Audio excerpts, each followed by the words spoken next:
ವಿದ್ಯಾರ್ಥಿಗಳೇ ನಮಸ್ಕಾರ. ಎಲ್ಲರೂ ಕೂಡ ಕ್ಷೇಮವಾಗಿದ್ದೀರಿ ಅಂತ ಹೇಳ್ಬಿಟ್ಟು ಭಾವಿಸಿದ್ದೇನೆ. ನಾವು ಈ ದಿನ 8ನೇ ತರಗತಿಯಲ್ಲಿ ಗಣಿತ ವಿಚಾರಕ್ಕೆ ಸಂಬಂಧಪಟ್ಟಂತೆ ಮೊದಲನೇ ಅಧ್ಯಾಯವಾಗಿರ್ತಕ್ಕಂಥ ಸಂಖ್ಯೆಗಳೊಂದಿಗಿನ ಆಟ ಅಂತಕ್ಕಂಥ ಪಾಠದ ವಿಚಾರವಾಗಿ ತಿಳ್ಕೊಳ್ಳೋಣ. ಅದಕ್ಕಿಂತ ಮುಂಚಿತವಾಗಿ ನೀವೆಲ್ಲರೂ ಕೂಡ ಪ್ರಾಥಮಿಕ ಶಾಲೆಯನ್ನು ಮುಗಿಸಿ 8ನೇ ತರಗತಿಗೆ ಆಗಮಿಸಿದ್ದೀರಾ. ಮೊದಲನೇದಾಗಿ ನೀವು ಆಲೋಚನೆ ಮಾಡಿದಾಗ ಈ 8ನೇ ತರಗತಿನಲ್ಲಿ ಸಾಕಷ್ಟು ವಿಷಯಗಳನ್ನು ಕಲಿತೀರ. ಕನ್ನಡ, ಇಂಗ್ಲೀಷು, ಹಿಂದಿ, ಗಣಿತ, ವಿಜ್ಞಾನ ಮತ್ತು ಸಮಾಜ ವಿಜ್ಞಾನಗಳನ್ನು ಅಭ್ಯಾಸ ಮಾಡ್ತೀರ. ಈ ಗಣಿತ ಅಂತಕ್ಕಂಥದ್ದನ್ನು ಸಾಕಷ್ಟು ವರ್ಷಗಳಿಂದ ನೀವು 1ನೇ ತರಗತಿಯಿಂದನೂ ಕೂಡ ಅಭ್ಯಾಸ ಮಾಡ್ಕೊಂಡು ಬರ್ತಾ ಇದ್ದೀರಿ. ಯಾಕೆ ಈ ಗಣಿತವನ್ನು ಕಲಿಬೇಕು, ಇದರಿಂದ ಆಗ್ತಕ್ಕಂಥ ಅನುಕೂಲಗಳೇನು ಅಂತಕ್ಕಂಥದ್ದನ್ನು ಆಲೋಚನೆ ಮಾಡಿದಾಗ ಮಕ್ಕಳೇ, ನೀವು ಹಾಗೆ ಯೋಚನೆ ಮಾಡಿ ನೋಡಿ, ಗಣಿತ ಇಲ್ಲದ ಕ್ಷೇತ್ರ ಯಾವುದೂ ಇಲ್ಲ. ಉದಾಹರಣೆಗೆ ನೀವು ಬೆಳಿಗ್ಗೆ ಎದ್ದಾಗ ಎಷ್ಟಪ್ಪ ಟೈಮ್ ಆಯಿತು ಅಂತ ಗಡಿಯಾರ ನೋಡಿದರೆ, ಆ ಟೈಮ್ ನೋಡಬೇಕು ಅಂತ ಹೇಳಿದರೆ 6 ಗಂಟೆ 30 ನಿಮಿಷ ಆಯಿತು, 5 ಗಂಟೆ 45 ನಿಮಿಷ ಆಯಿತು ಅಂತ ಹೇಳಬೇಕು ಅಂತ ಹೇಳಿದರೆ ನಿಮಗೆ ಗಣಿತದ ಜ್ಞಾನ ಬೇಕು. ನಿಮ್ಮಮ್ಮ ಏನಾದರೂ ಅಡುಗೆ ಮಾಡಬೇಕು, ಒಂದು ಉಪ್ಪಿಟ್ಟನ್ನು ತಯಾರಿಸಬೇಕು ಅಂತ ಹೇಳಿದರೆ ಎಷ್ಟು ಲೋಟ ಉಪ್ಪಿಟ್ಟು ಮಾಡಬೇಕಿತ್ತು, ಆ ಉಪ್ಪಿಟ್ಟಿಗೆ ಎಷ್ಟು ಪ್ರಮಾಣದ ಎಣ್ಣೆ ಹಾಕಬೇಕು, ಎಷ್ಟು ಈರುಳ್ಳಿಗಳನ್ನು ಹೆಚ್ಚಬೇಕು ಅಂತ ಹೇಳಿದರೆ ಒಬ್ಬ ಅಡಿಗೆ ಮಾಡತಕ್ಕಂಥ ವ್ಯಕ್ತಿಗೂ ಕೂಡ ಗಣಿತದ ಜ್ಞಾನ ಬೇಕು. ಹಾಗೆಯೇ ನೀವು ಇಲ್ಲಿ ನಮ್ಮ ಶಾಲೆಗೆ ಬಂದರೆ, ನಾವು ಬಂದಾಗ ನಿಮ್ಮ ಕನ್ನಡ ಮಾಸ್ಟ್ರು ಇವತ್ತು 5ನೇ ಪಾಠ ಮಾಡ್ತೀನಿ ಕಣ, 25ನೇ ಪೇಜ್ ತೆಗಿ ಅಂತ ಹೇಳಿದರೆ ನೀನು ಆ ಪೇಜ್ ನಂಬರನ್ನು ಹುಡುಕಬೇಕು ಅಂತ ಹೇಳಿದರೆ ಗಣಿತದ ಜ್ಞಾನ ಬೇಕು. ಹಾಗೆಯೇ ನೀವೆಲ್ಲ ಓದಿದ್ದೀರ ಛಂದಸ್ಸಿನಲ್ಲಿ ಲಘು ಗುರು ಆಗ್ತಕ್ಕಂಥದ್ದು, ಆ ಲಘು ಗುರುನ ಹಾಕಿ ಛಂದಸ್ಸನ್ನು ಮಾಡಬೇಕು ಅಂತ ಹೇಳಿದರೆ ಗಣಿತದ ಜ್ಞಾನ ಬೇಕು. ಹಾಗೆಯೇ ನಿಮ್ಮ ವಿಜ್ಞಾನದಲ್ಲಿ ನೀರಿನ ಅಣುಸೂತ್ರ ಏನು ಅಂತ ಹೇಳಿದರೆ H2O ಅಂತ ಹೇಳ್ತಾರೆ ಅಂತ ಹೇಳಿದರೆ ಆ H2O ಅಂತ ಬರೀಬೇಕು ಅಂತ ಹೇಳಿದರೆ ಗಣಿತದ ಜ್ಞಾನ ಬೇಕು. ಹೀಗೆ ಆಲೋಚಿಸ್ತಾ ಹೋಗಿ ಮಕ್ಕಳೇ, ಒಬ್ಬ ಕೂಲಿ ಮಾಡೋದ್ರಿಂದ ಹಿಡಿದು, ಒಬ್ಬ ರಾಜನಿಂದ ಹಿಡಿದು, ಒಬ್ಬ ಆಡಳಿತ ಮಾಡ್ತಕ್ಕಂಥವನಿಂದ ಹಿಡಿದು ಯಾರನ್ನೇ ನೋಡಿದರೂ ಕೂಡ ಗಣಿತದ ಜ್ಞಾನ ಬೇಕೇ ಬೇಕು. ಗಣಿತದ ಜ್ಞಾನ ಇಲ್ಲದೆ ಇದ್ರೆ ನಾವಿವತ್ತು ಏನೂ ಮಾಡಲಿಕ್ಕೆ ಸಾಧ್ಯ ಇಲ್ಲ ಅಂತ ಹೇಳಿದರೆ, ಇಲ್ಲಿ ಗಣಿತವನ್ನು ಅದಕ್ಕೋಸ್ಕರ ನಮ್ಮ ಗಣಿತಜ್ಞರು ಏನಂತ ಕರೆದಿದ್ದಾರೆ ಅಂತ ಹೇಳಿದರೆ, mathematics is the king of all the subject ಅಂತ ಕರೀತಾರೆ. ಗಣಿತವು ಎಲ್ಲಾ ವಿಷಯಗಳ ರಾಜ. ಉದಾಹರಣೆಗೆ ಮಕ್ಕಳೇ, ನಿಮಗೇನಾದ್ರೂ ತಮಿಳ್ ಬರಲಿಲ್ಲ ಅಂತ ಹೇಳಿದ್ರೆ ಬೇಕಾದ್ರೆ ಸುಲಭವಾಗಿ ತಮಿಳ್ನಾಡಲ್ಲಿ ಟೂರ್ ಮಾಡ್ಕೊಂಡು ಬರ್ಬೋದು. ಅಥವಾ ಒಬ್ಬ ಕೆಲವು ವ್ಯಕ್ತಿಗಳು ಮೂಕರಿರ್ತಾರೆ, ಭಾಷೆನೇ ಬರ್ತಿರೋದಿಲ್ಲ, ಅವ್ರು ಬದುಕ್ಬೋದು. ಆದರೆ ಅವನಿಗೆ ಗಣಿತದ ಜ್ಞಾನ ಇಲ್ಲದೆ ಇದ್ರೆ ಅವನು ಬದುಕ್ತಕ್ಕಂಥದ್ದು ಕಷ್ಟ ಆಗುತ್ತೆ. ಅವನೊಂದು ಕೂಲಿ ಮಾಡ್ತಾನೆ, ಆ ಕೂಲಿ ಎಷ್ಟಪ್ಪ ಅಂತ ಹೇಳಿದ್ರೆ ಅವ್ನ ಕಣ್ಣಿನ ಸಂದಿನಲ್ಲಿ 300 ರೂಪಾಯಿ ಅಂತ ತೋರಿಸ್ತಾನೆ ಅಂತ ಅನ್ಕೊಳ್ಳಿ. ನೋಡಿ, 3 ಅಂತ ಹೇಳಲಿಕ್ಕೆ, ಅವ್ನು ನೋಟ್ ಕೊಟ್ಟಿರ್ತಕ್ಕಂಥದ್ದನ್ನು ಎಣಿಸ್ಲಿಕ್ಕೆ ಗಣಿತದ ಜ್ಞಾನ ಬೇಕು. ಭಾಷೆ ಇಲ್ಲದೆ ಇದ್ರೂ ನೋಡಿ ಅವನಲ್ಲಿ ಬದುಕ್ತಾನೆ. ಹಾಗಾಗೇನೆ ನಮ್ಮ ಇಂದಿನವ್ರು ಏನಂತ ಕರೆದಿರಪ್ಪ ಅಂದ್ರೆ, ಗಣಿತವನ್ನ it is the king of all the subject ಅಂತ ಕರೀತಾರೆ. ಗಣಿತವು ಎಲ್ಲಾ ವಿಷಯಗಳ ರಾಜ ಅಂತ ಕರೀತಾರೆ.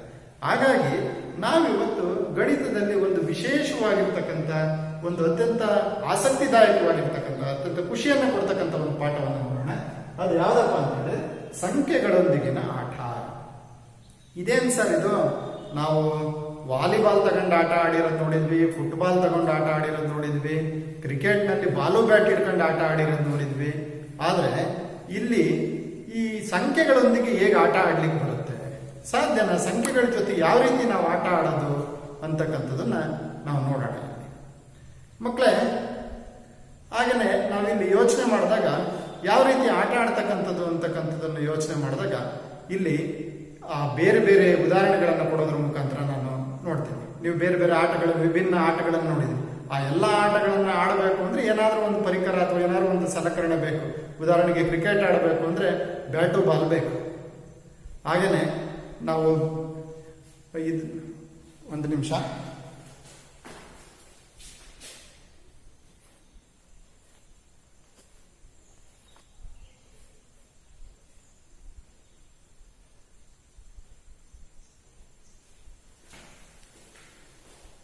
ಕ್ಷಮಿಸಿ ಮಕ್ಕಳೇ.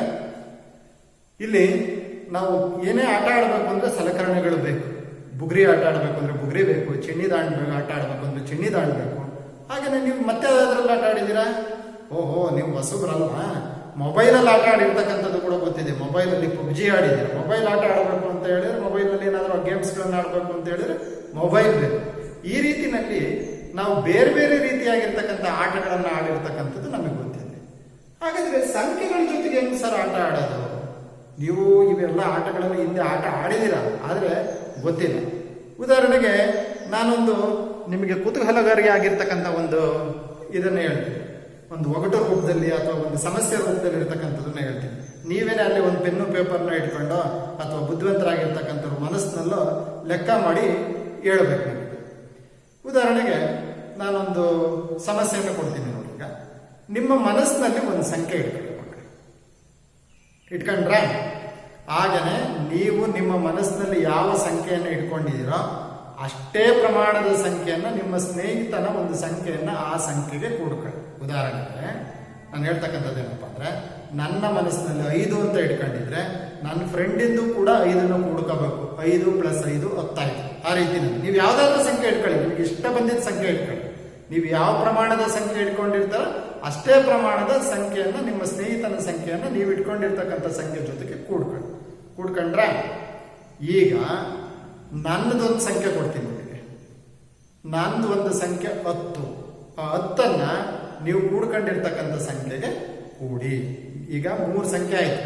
ನಿಮ್ಮ ಸಂಖ್ಯೆ, ನಿಮ್ಮ ಸ್ನೇಹಿತನ ಸಂಖ್ಯೆ, ನಾನು ಕೊಟ್ಟಿರ್ತಕ್ಕಂಥ ಒಂದು ಸಂಖ್ಯೆ 10. ಈ 3 ಸಂಖ್ಯೆಗಳನ್ನು ಕೂಡಿದ್ರ ಗುಡ್. ಸಮಯ ಬೇಕಾ? ಕೂಡಿದಿರಲ್ವಾ? ಈಗ ನಿಮಗೆ ಬಂದಂತ ಉತ್ತರವನ್ನ ಭಾಗಿಸಿ, 2ರಿಂದ ಭಾಗಿಸಿ. ಕರೆಕ್ಟ್ ತಪ್ಪಿಲ್ದಂಗೆ ಭಾಗಿಸಿ, ಮನಸ್ಸಿನಲ್ಲಾದ್ರೂ ಭಾಗಿಸಿ, ಒಂದು ಪೆನ್ನು ಪೇಪರ್ ಇಟ್ಕೊಳ್ಬೇಕಾದ್ರೂ ಭಾಗಿಸ್ಬೋದು. ಭಾಗಿಸಿದ್ರ? ಭಾಗಿಸಿದ ನಂತರ ಅದನ್ನ ನೀವೇನ್ ಮಾಡಬೇಕು? 2ರಿಂದ ಭಾಗಿಸಿದ್ರೆ ಅರ್ಧ ಮಾಡಿದ್ದೀರಿ. ಈಗ ನಿಮ್ಮ ಸ್ನೇಹಿತನ ಸಂಖ್ಯೆಯನ್ನು ನಿಮ್ಮ ಸ್ನೇಹಿತನಿಗೆ ವಾಪಸ್ ಕೊಡಿ. ಈಗ ಉಳಿದಿರ್ತಕ್ಕಂಥ ಸಂಖ್ಯೆ 5. ಕರೆಕ್ಟಾ ಅಲ್ವಾ? ಆಶ್ಚರ್ಯ ಆಗ್ತಾ ಇದೆ ನೋಡಿ. ನಾನೇ ನಿಮಗೆ ಬೇಕಾದ್ರೆ ಹೇಳ್ಕೊಂತ ಇಲ್ಲ ಅಂತ ಇದು ಮಾಡಿ, ನಾನು ಒಂದು ಸಂಖ್ಯೆಯನ್ನ 6 ಅಂತ ಇಟ್ಕೊಂಡಿದ್ದೀನಿ ಅಂತ. ನನ್ನ ಸ್ನೇಹಿತನ ಸಂಖ್ಯೆಯನ್ನು ಕೂಡ 6 ಅಂತ ಇಟ್ಕೊಳ್ಳಿ. ಒಟ್ಟೆಷ್ಟಾಯ್ತು? 12 ಆಯ್ತು. ನಾನೆಷ್ಟು ಹೇಳಿದ್ದೆ ಆಗಲೇ? ನನ್ನ ಸಂಖ್ಯೆ 10 ಅಂತ ಹೇಳಿದೆ. ಇವೆರಡನ್ನು ಕೂಡಿದಾಗ 22. ಇದನ್ನ ಅರ್ಧ ಮಾಡಿ ಅಂತ ಹೇಳಿದೆ. 22ರ ಅರ್ಧ 11. ಹೌದಾ? ನಿಮ್ಮ ಸ್ನೇಹಿತನಿಂದ ಪಡೆದಿರ್ತಕ್ಕಂಥ ಸಂಖ್ಯೆಯನ್ನ ನಿಮ್ಮ ಸ್ನೇಹಿತನಿಗೆ ವಾಪಸ್ ಕೊಡಿ ಅಂತ ಹೇಳಿ. ಹಾಗಾಗಿ 6ಅನ್ನ ನೀವು ವಾಪಸ್ ಕೊಡ್ತೀವಿ. ವಾಪಸ್ ಕೊಡೋದು ಅಂತ ಹೇಳಿ ಕಳೀತೀವಿ. 11ರಲ್ಲಿ 6 ಹೋದ್ರೆ ಎಷ್ಟು ಬಂತು? 5. ಹೌದಾ? ಕರೆಕ್ಟಾ? ನಾನು ಹೇಳಿದ ಕೊನೆಗೆ ಉತ್ತರ ಹೇಳಿದ್ದು ಎಷ್ಟು? 5 ತಾನೆ ಅಲ್ವಾ? ಗೊತ್ತಲ್ಲ? ಇನ್ನೊಂದು ನೋಡೋಣ ಬೇಕಾದ್ರೆ. ಇನ್ನೊಂದು ಉದಾಹರಣೆ ಹೇಳ್ತೀನಿ. ಓಕೆ, ಇದು ಹೆಂಗ್ ಬಂತು ಅಂತ ನಿಮ್ಗೆ ಆಶ್ಚರ್ಯ ಆಗ್ತಾ ಇದೆ ಅಲ್ವಾ? ನೋಡಿ, ಇದೊಂದು ಗಣಿತದ ಒಂದು ಆಟ. ಇನ್ನೊಂದು ಸಂಖ್ಯೆ ಇಟ್ಕೊಂಡು, ನಿಮ್ಮ ಮನಸ್ಸಿನಲ್ಲಿ ಒಂದು ಸಂಖ್ಯೆ ಇಟ್ಕೊಂಡ್ರೆ ನೀವು ಯಾವ ಪ್ರಮಾಣದ ಸಂಖ್ಯೆ ಇಟ್ಕೊಂಡಿರೋ ಅಷ್ಟೇ ಪ್ರಮಾಣದ ಸಂಖ್ಯೆಯನ್ನು ನಿಮ್ಮ ಸ್ನೇಹಿತನಿಗೂ ಕೂಡ ಒಂದು ಸಂಖ್ಯೆಯನ್ನ ನೀವು ಆ ಸಂಖ್ಯೆ ಜೊತೆ ಸೇರಿಸ್ಕೊಂಡ್ರೆ, ನಂದು ಒಂದು 14 ಇಟ್ಕೊಂಡ್ರಿ. ನನ್ನ ಸಂಖ್ಯೆ 14 ಇಟ್ಕೊಂಡ್ರಿ ಅಲ್ವಾ? 14 ಇಟ್ಕೊಂಡ್ರಿ. 3 ಕೂಡಿ, ನಿಮ್ಮ ಸಂಖ್ಯೆ, ನಿಮ್ಮ ಸ್ನೇಹಿತನ ಸಂಖ್ಯೆ ಮತ್ತು ನಾನು ಕೊಟ್ಟಿರ್ತಕ್ಕಂಥ ಸಂಖ್ಯೆ 3 ಕೂಡಿ ಬಂದಂತ ಉತ್ತರವನ್ನ ಅರ್ಧ ಮಾಡಿ, ಅಂದ್ರೆ ಅರ್ಧ ತೆಗೆದಾಕ್ತಾರೆ. ಅರ್ಧ ಮಾಡಿಬಿಟ್ಟು ಇನ್ನು ಉಳಿದಿರ್ತಕ್ಕಂಥ ಅರ್ಧದಲ್ಲಿ ನಿಮ್ಮ ಸ್ನೇಹಿತರಿಗೆ ಕೊಟ್ಟಂತ ಸಂಖ್ಯೆಯನ್ನು ವಾಪಸ್ ಕಳೆದ್ರಲ್ವಾ? ಈಗ ಉಳಿದಿರ್ತಕ್ಕಂಥ ಉತ್ತರ ಹೇಳ, ನೀವು ಯಾರು ನನಗೆ ಉತ್ತರ ಹೇಳೇ ಇಲ್ಲ. ನೀವೆಲ್ಲ ನಿಮ್ಮ ಮನೆಯಲ್ಲಿ ಲೆಕ್ಕ ಮಾಡ್ತಾ ಇದ್ದೀರಾ. ನಾನಾದ್ರೆ ಇಲ್ಲಿಂದನೇ ನಾನು ಉತ್ತರ ಹೇಳ್ತೀನಿ, ಮ್ಯಾಜಿಕ್ ಮಾಡ್ತಾ ಇದ್ದೀನಿ. ಹೇಳೋಣ ಉತ್ತರನ? ನಾನು ಈಗ ಉಳಿದಿರ್ತಕ್ಕಂಥ ಸಂಖ್ಯೆ ನಿಮ್ದು ಎಷ್ಟಪ್ಪ ಅಂತ ಹೇಳಿದ್ರೆ, ನಿಮ್ದು ಉಳಿದಿರ್ತಕ್ಕಂಥ ಸಂಖ್ಯೆ 7. ಹೌದಾ? ಕರೆಕ್ಟಾ ಅಲ್ವಾ? ಆಶ್ಚರ್ಯ ಆಗ್ತಾ ಇದೆ ಅಲ್ವಾ? ಮಾಸ್ಟರ್ ಹೆಂಗೆ ಹೇಳ್ತಾ ಇದ್ದಾರೆ ಅಲ್ಲೇ ನಿಂತ್ಕೊಂಡು ಅಂತ ಹೇಳ್ಬಿಟ್ಟು. ಇದು ಹೇಗಪ್ಪ ಮಾಡ್ತಕ್ಕಂಥದ್ದು ಅಂತ ಹೇಳಿದ್ರೆ ಭಾರಿ ಸುಲಭ ಮಕ್ಕಳೇ. ನೋಡಿ, ಈ ರೀತಿಯಲ್ಲಿ ಗಣಿತದಲ್ಲಿ ಆಟ ಆಡ್ತಕ್ಕಂಥದ್ದು, ಗಣಿತದಲ್ಲಿ ಸಂಖ್ಯೆಗಳ ಜೊತೆಗೆ ಆಟ ಆಡ್ತಕ್ಕಂಥ ಎಷ್ಟು ಆಶ್ಚರ್ಯಕರವಾಗಿರ್ತಕ್ಕಂಥದ್ದು. ತುಂಬಾ ಇಲ್ಲೊಂದು ಸಣ್ಣ ಟ್ರಿಕ್ ಇದೆ ಮಕ್ಕಳು, ನೀವು ಹೇಳ್ಬೋದು. ನೀವು ಕೂಡ ಈಗ ನಿಮ್ಮ ಸ್ನೇಹಿತರ ಜೊತೆಗೆ, ನಿಮ್ಮೂರಲ್ಲಿ ಇರ್ತಕ್ಕಂಥ, ನಿಮ್ಮ ಮನೆಯಲ್ಲಿ ಇರ್ತಕ್ಕಂಥ ಅಣ್ಣ ತಮ್ಮ ಅಕ್ಕ ತಂಗಿಯರ ಜೊತೆಗೆ ಆಟವನ್ನು ಆಡಬಹುದು. ಏನಿಲ್ಲ, ನೀವೊಂದು ಸಂಖ್ಯೆ ಇಟ್ಕೊಂಡಿರ್ತೀರಾ, ನಿಮ್ಮ ಸ್ನೇಹಿತಂದು ಅಷ್ಟೇ ಪ್ರಮಾಣದ ಸಂಖ್ಯೆ ಇಟ್ಕೊಳ್ರಿ ಅಂತ ಹೇಳ್ತೀರಾ. ಆಮೇಲೆ ನಾನೊಂದು ಸಂಖ್ಯೆ ಕೊಟ್ಟಿದ್ದೀನಿ ಇಲ್ಲಿ ಎಷ್ಟು ಅಂತ 10 ಅಂತ ಕೊಟ್ಟಿದ್ದೀನಿ. ಈಗ ಬಂದಂತ ಉತ್ತರ ನೋಡಿ, ಆಮೇಲೆ ಕೂಡಿ ಕಳೆದು ಇವೆಲ್ಲ ಪ್ರೋಸೆಸ್ ಮಾಡ್ತೀರಾ. ಬಂದಂತ ಉತ್ತರ ನೋಡ್ರಿ, ನಾನು ಏನು ಮೊದಲು ಕೊಟ್ಟಿದ್ನೋ ಅದರ ಅರ್ಧ ಆಗಿರುತ್ತೆ.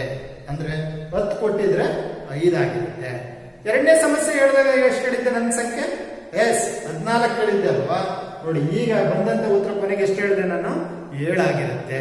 ಅಂದ್ರೆ ನೀವು ನಂದೊಂದು ಸಂಖ್ಯೆ ಕೂಡ್ಕ ಅಂತ ಹೇಳ್ತೀರಲ್ಲ, ಉತ್ತರ ಎಷ್ಟಾಗಿರುತ್ತಪ್ಪ ಅಂದ್ರೆ ನೀವು ಕೊಟ್ಟಿರ್ತಕ್ಕಂಥ ಸಂಖ್ಯೆಯ ಅರ್ಧ ಆಗಿರುತ್ತೆ. ಕೊನೆಯಲ್ಲಿ 10 ಕೊಟ್ಟಿದ್ರೆ 5 ಆಗಿರುತ್ತೆ, 20 ಕೊಟ್ಟಿದ್ರೆ 10 ಆಗಿರುತ್ತೆ, 5 ಕೊಟ್ಟಿದ್ರೆ 2.5 ಆಗಿರುತ್ತೆ, 15 ಕೊಟ್ಟಿದ್ರೆ 7.5 ಆಗಿರುತ್ತೆ, 50 ಕೊಟ್ಟಿದ್ರೆ 25 ಅಂತ ಹೇಳ್ಬಿಟ್ಟು ಕೊನೆಯಲ್ಲಿ ಉತ್ತರ ಹೇಳಿದ್ರೆ ನಿಮ್ಮ ಸ್ನೇಹಿತರಿಗೆ ಅಥವಾ ನಿಮ್ಮ ಸಂಬಂಧಿಕರಿಗೆ ಆಶ್ಚರ್ಯಕರವಾಗುತ್ತೆ. ಚೆನ್ನಾಗಿತ್ತಲ್ವ ಈ ಆಟ?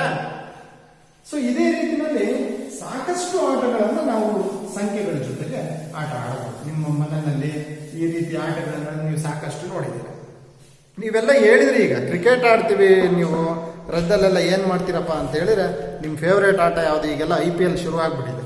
ಆಟ ಆಡೋದನ್ನು ನೋಡಿದೆ. ಕ್ರಿಕೆಟ್ ಆಡಬೇಕು ಅಂತಂದ್ರೆ ಏನ್ ಬೇಕಪ್ಪ? ಬ್ಯಾಟ್ ಬೇಕು, ಬಾಲ್ ಬೇಕು, ಮತ್ತೆ ಎಷ್ಟು ಜನ ಬೇಕು? ಒಂದೊಂದು ತಂಡದಲ್ಲಿ 11 ಜನ ಬೇಕು. ನಿಮ್ಮನೇಲಿ ಈಗೆಲ್ಲ ಕೊರೋನಾ ಬಿಡೋದೇ ಇಲ್ಲ, ಹೊರಕ್ಕೆ ಆಟ ಆಡ್ಲಿಕ್ಕೆ ಹೊರಗೆ ಬಿಡೋದೇ ಇಲ್ಲ. ಸರ್ ಎಲ್ಲೇ ಕ್ರಿಕೆಟ್ ಆಡೋಣ, ನಮ್ಮನ್ನು ಹೊರಕ್ಕೆ ಬಿಡೋದಿಲ್ಲ ಅಂತ ಹೇಳ್ತೀವಿ. ಮನೆಯಲ್ಲಿ ನೀನು ಇರ್ತಕ್ಕಂಥ ನಿನ್ನ ಅಣ್ಣ ತಮ್ಮ ಇಬ್ಬರೇ ಸೇರಿ ಕ್ರಿಕೆಟ್ ಆಡ್ಬೋದು ಮನೆ ಒಳಗಡೆ. ಕ್ರಿಕೆಟ್ ಬ್ಯಾಟು ಬಾಲು ಏನು ಇಲ್ಲದಂಗೆ ಹೆಂಗ್ ಸರ್ ಸಾಧ್ಯ? ನಾವು ಇದುವರೆಗೂ ಆಟನೇ ಆಡಿಲ್ಲ ಆ ಥರದ ಅಂತ ಹೇಳ್ಬೋದು. ನೋಡಿ, ನಾನು ಇವತ್ತು ಮನೆಯಲ್ಲೇ ಕೂತ್ಕೊಂಡು ಒಂದು ಪುಸ್ತಕ ಇಟ್ಕೊಂಡು, ಗಣಿತದ ಪುಸ್ತಕನ ಯಾವುದಾದ್ರೂ ಒಂದು ಪುಸ್ತಕ ಇಟ್ಕೊಂಡು ನಾನು ಕ್ರಿಕೆಟ್ ಆಡೋದನ್ನ ಹೇಳ್ಕೊಡ್ತೀನಿ. ನಿಂದೊಂದು ಟೀಮು, ಯಾವುದೋ ಒಂದು, ನೀನು ರಾಜು, ಅವನದೊಂದು ಟೀಮು ಬರ್ಕೊಳ್ಳಿ. ಹಾಗೆ ನಿನ್ನ ತಮ್ಮ ಇರ್ತಾನೆ ರಾಕೇಶ ಅಂತ, ಅವನದೊಂದು ಟೀಮ್ ಮಾಡ್ಕೊಂಡೆ. ಸರಿನಾ? ಕೆರೆ ಟೀಮ್ ಹೆಂಗ್ ಆಡೋದು ಇದನ್ನ? ಈ ರೀತಿ ನಿಮ್ಮ ಬುಕ್ ಏನಿರುತ್ತೋ ಅದನ್ನ ನೀವು ಉಲ್ಟಾ ಇಟ್ಟು ಇಲ್ಲಿ ಸಂಖ್ಯೆಗಳು ಬರೆದಿರುತ್ತೆ, ಪುಟ ಸಂಖ್ಯೆ ಇರುತ್ತೆ. ನೀವು ಮೊದಲು ಬ್ಯಾಟ್ಸ್ಮನ್ ಯಾರ್ದಾರು ಹೆಸರು ಬರ್ಕೋಬಹುದು, ಅಥವಾ ಬೇಕಾದ್ರೆ ನೀವು ಇಂಡಿಯಾ, ಪಾಕಿಸ್ತಾನ, ಅಥವಾ ಈಗ IPL ಆಡ್ತಿರೋದ್ರಿಂದ RCB, ಮುಂಬೈ ಇಂಡಿಯನ್ಸ್, ನಿಮ್ಗೆ ಏನ್ ಬೇಕೋ ಆ ಥರ ಬರ್ಕೊಳ್ಳಿ. ಅದೆಲ್ಲ ಆಟಗಾರರು ನಿಮಗೆ ಚೆನ್ನಾಗಿ ಗೊತ್ತಿರುತ್ತೆ. ಒಂದನೇ ಆಟಗಾರ ಹೆಸರು ಬರ್ಕೊಳ್ಳಿ. ನಂತರ ಈ ಪೇಜ್ ಅನ್ನ ಕಾಣ್ತಾ ಇದೆಯಲ್ಲ ಮಕ್ಕಳು ನಿಮಗೆ, ಈ ಪೇಜ್ ಅನ್ನ ಈಗ ಇಟ್ಕೊಂಡು ನೀವು ಓಪನ್ ಮಾಡಬೇಕಿರುತ್ತೆ. ಎಡಭಾಗದ ಪೇಜ್ ಅನ್ನ ನೋಡಬೇಕು. ಎಡಭಾಗದ ಬಿಡಿ ಸ್ಥಾನದಲ್ಲಿ ಏನಿದೆಯೋ ಅದನ್ನ ಸ್ಕೋರ್ ಅಂತ ಅನ್ಕೊಳ್ಳಿ. ಎಷ್ಟಿದೆ ಇಲ್ಲಿ? 4 ಅಂತ ಇದೆ. 74 ಇದೆ. 74 ಅಂತ ಹೇಳಿ ನೀವೇನ್ ಅನ್ಕೊಳ್ಳಿ, 4 ರನ್ಗಳನ್ನು ಹೊಡೆದಿದ್ದಾನೆ ಅಂತ ಹೇಳ್ಬಿಟ್ಟು ಮೊದಲನೇ ಆಟಗಾರರಿಗೆ 4 ರನ್ಗಳನ್ನು ಸೇರಿಸ್ತಾರೆ. ನೆಕ್ಸ್ಟ್ ಮತ್ತೆ ಮುಚ್ಚಿ, ನೆಕ್ಸ್ಟ್ ಬಾಲ್ ಮತ್ತೆ ಓಪನ್ ಮಾಡಿ. ಎಷ್ಟಿದೆ ಇಲ್ಲಿ? ಈ ಕಡೆ 60 ಇದೆ, 58 ಇದೆ. ಅದನ್ನ ಪರಿಗಣಿಸ್ಬೇಡಿ, ಇದನ್ನ ನೋ ಬಾಲ್ ಅಂತ ಅನ್ಕೊಂಡೆ. 58 ಮತ್ತೆ ಮತ್ತೊಂದ್ಸರಿ ಮುಚ್ಚಿ, ಮತ್ತೊಂದ್ಸರಿ ಮುಗಿದ್ರೆ ನೋಡಿ, ಮತ್ತೆ ಬಿಡಿ ಸ್ಥಾನದಲ್ಲಿ ಎಷ್ಟು ಬಂತು? 4 ಬಂತು. ಮತ್ತೆ ಹೊಡೆದಿರ್ತಕ್ಕಂಥ ಆಟಗಾರನ ಸ್ಕೋರ್ ಎಷ್ಟು? 4 ಪ್ಲಸ್ 4. ಹೀಗೆ ಮತ್ತೆ ಮುಚ್ಚಿ ಓಪನ್ ಮಾಡಿ. ಮತ್ತೆಷ್ಟು ಬಂತು? ಬಿಡಿ ಸ್ಥಾನದಲ್ಲಿ 2 ಬಂತು, ಪ್ಲಸ್ 2. ನೆಕ್ಸ್ಟ್ ಮತ್ತೇನ್ ಮಾಡ್ತೀರಾ? ಮತ್ತೆ ಈ ರೀತಿ ಮುಚ್ಚಿ ನೀವು ಮತ್ತೆ ಈಗ ಮುಚ್ಚಿ ಮತ್ತೆ ಓಪನ್ ಮಾಡಿ. ಓಪನ್ ಮಾಡಿದಂತ ಸಂದರ್ಭದಲ್ಲಿ ಬಿಡಿ ಸ್ಥಾನದಲ್ಲಿ ಎಷ್ಟು ಬಂದಿದೆ ಮಕ್ಕಳೇ? 0 ಬಂತು ಅಂತ ಹೇಳಿದ್ರೆ ನೀವು ಅವನು ಔಟ್ ಆದ ಆಟಗಾರ, ಔಟ್ ಅಂತ ಕನ್ಸಿಡರ್ ಮಾಡಿ. ಚೆನ್ನಾಗಿದೆ ಅಲ್ವಾ ಈ ಆಟ? ಹಾಗೆ ಎರಡನೇ ಆಟಗಾರನಿಗೂ ಮಾಡಿ. ಈ ಪೇಜ್ ಅನ್ನ ಮುಚ್ಚೋದು, ಎರಡನೇ ಆಟಗಾರನ ಹೆಸರು ಬರ್ಕೊಳ್ಳಿ, ಓಪನ್ ಮಾಡ್ತೀರಾ. ಇಲ್ಲಿ 2 ಬಂದಿದೆ, 2 ಬರ್ಕೊಳ್ತೀನಿ. ಬಿಡಿ ಸ್ಥಾನದಲ್ಲಿ ಅಂಕೆ ಮಾತ್ರ ಬರ್ಕೋಬೇಕು. ನೆಕ್ಸ್ಟ್ ಮತ್ತೆ ಓಪನ್ ಮಾಡ್ತೀನಿ, 134 ಬಂತು. 134 ಅಂದ್ರೆ ಬಿಡಿ ಸ್ಥಾನದಲ್ಲಿ ಏನು? 4, ಅಲ್ಲಿಗೆ 4 ಹೊಡೆದಿದ್ದಾನೆ ಅಂತ ಅನ್ಕೋಬೇಕು. 4 ಹಾಗೆ ಮತ್ತೆ ಬುಕ್ ಅನ್ನು ಮುಚ್ಚಿ ಮತ್ತೆ ಓಪನ್ ಮಾಡ್ರಿ. ಮತ್ತೆ 66 ಬಂದಿದೆ, ಹಾಗಾದ್ರೆ ಎಷ್ಟೊಂದಿಗೆ? 6 ಅಂತ ಅನ್ಕೋ. ಮತ್ತೆ ಮುಚ್ಚಿ ಮತ್ತೆ ಓಪನ್ ಮಾಡಿ, ಮತ್ತೆ 136 ಬಂತು, ಹಾಗಾದ್ರೆ ಈಗ ಎಷ್ಟಂತ ಅನ್ಕೋಬೇಕು? 6 ಅಂತ ಅನ್ಕೋ. ಮತ್ತೆ ಮುಚ್ಚಿ ಓಪನ್ ಮಾಡಿ, 110 ಬಂತು, ಹಾಗಾದ್ರೆ ಏನಾಯ್ತಾ? ಎಸ್, ಔಟ್ ಆಗಿದೆ ಅಲ್ವಾ? ಆಟಗಾರ ಔಟ್ ಆಗಿದ್ದಾನೆ, 0 ಅಂತ ಅನ್ಕೊಳ್ಳಿ, ಅವನು ಕೊಡ್ಬೇಕು. ಹೀಗೆ ನೀವು ಎಷ್ಟು ಜನ ತಂಡಗಳನ್ನು ಮಾಡ್ಕೋಬೇಕು ಅಂತ ಅನ್ಕೊಂಡಿರ್ತೀರಿ. ನೀವು 5 ಜನದ್ದು ಬೇಕಾದ್ರೆ ಮಾಡ್ಕೋಬಹುದು, ಅಥವಾ ಒಬ್ಬೊಬ್ಬರದೇ ಮಾಡ್ಕೋಬಹುದು, ಅಥವಾ 11 ಜನದ್ದು ಮಾಡ್ಕೊಂಡು ಎಲ್ಲರ ಸ್ಕೋರ್ಗಳನ್ನು ಕೊಡಿ. ನೆಕ್ಸ್ಟ್ ಅವನ ನಿನ್ನ ತಮ್ಮನ ಕೈಯಲ್ಲಿ ಬುಕ್ ಕೊಡು. ಅವನು ಓಪನ್ ಮಾಡ್ತಾನೆ ಹೇಳ್ತಾನೆ, ಅವನು ಓಪನ್ ಮಾಡ್ತಾನೆ ಹೇಳ್ತಾನೆ. ಈ ರೀತಿ ಅವನು ಕೂಡ 5 ಜನ ತಂಡ ಮಾಡ್ಕೊಂಡಿದ್ದೀರಾ ನೀವು, ಒಟ್ಟು 10 ಜನದ 11 ಜನದ ಏನ್ ತಂಡ ಮಾಡ್ಕೊಂಡಿದ್ದೀರ ಅವರೆಲ್ಲವನ್ನ ಸ್ಕೋರ್ಗಳನ್ನು ಕೂಡಿ ಯಾರ ಸ್ಕೋರು ಕೊನೆಯಲ್ಲಿ ಅಧಿಕವಾಗಿರುತ್ತೋ ಅವನು ಗೆದ್ದಂಗೆ. ನೋಡಿ ಎಷ್ಟು ಸುಲಭವಾಗಿ ಅರ್ಧ ಗಂಟೆ ಗಂಟೆ ಆಡ್ಬೋದು, ಎಷ್ಟು ಖುಷಿಯಾಗಿರುತ್ತೆ, ಈ ತೆಗಿಬೇಕಾದ್ರೆ ಎಷ್ಟು ಕಾತರವಾಗಿರುತ್ತೆ. ನೀವು ಹೆಂಗೆ ಕ್ರಿಕೆಟ್ ಫೀಲ್ಡ್ ಅಲ್ಲಿ ಎಷ್ಟು ಕಾತರತೆಯಿಂದ ನೋಡ್ತೀರೋ ಅಷ್ಟೇ ಚೆನ್ನಾಗಿರುತ್ತೆ ಮಕ್ಕಳೇ. ಈ ಆಟವನ್ನು ನೀವು ಮನೆಯಲ್ಲಿ ಆಟ ಆಡಿ. ಇದು ಸಂಖ್ಯೆಗಳೊಂದಿಗಿನ ಆಟ. ನೋಡಿ ಕ್ರಿಕೆಟ್ ಆಡಬೇಕು ಅಂತ ಹೇಳಿದ್ರೆ ಯಾರು ಕಳಿಸೋದಿಲ್ಲ ಹೊರಗೆ, ಕೊರೋನಾ ಬಂದಿರೋದ್ರಿಂದ. ಆದ್ರೆ ಇಲ್ಲಿ ನೋಡಿ ಎಷ್ಟು ಸುಲಭವಾಗಿ ನಾವು ಆಟವನ್ನು ಆಡಬಹುದು. ಈ ರೀತಿಯಲ್ಲಿ ಈ ತರದ ಆಟಗಳು ನಮ್ಮ ಮನಸ್ಸಿಗೆ ಖುಷಿಯನ್ನ ಕೊಡೋದ್ರ ಜೊತೆಗೆ ನಮ್ಮ ಬೌದ್ಧಿಕ ಮಟ್ಟವನ್ನ ಅಂದ್ರೆ ಬುದ್ಧಿಮಟ್ಟವನ್ನ, ನಮ್ಮ ಬುದ್ಧಿಯ ಸಾಮರ್ಥ್ಯವನ್ನ ಏನ್ ಮಾಡ್ತಾ ಹೋಗ್ತವೆ, ಹೆಚ್ಚಿಸ್ತಾ ಹೋಗ್ತವೆ ಮಕ್ಕಳೇ. ಹಾಗಾಗಿ ಈ ತರದ ಆಟಗಳನ್ನ ನಿಮ್ಮ ಹಿರಿಯರಿಂದ, ನಿಮ್ಮ ಅಣ್ಣ ಅಕ್ಕ, ನಿಮ್ಮ ನೆಂಟರಿಷ್ಟರಿಂದ ಕೇಳಿಕೊಂಡು ಈ ತರದ ಆಟಗಳನ್ನ ನೀವು ಆಡಬೇಕು.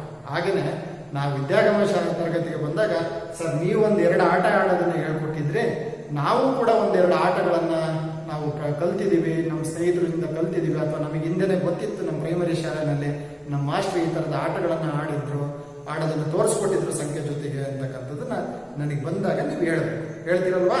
Very good.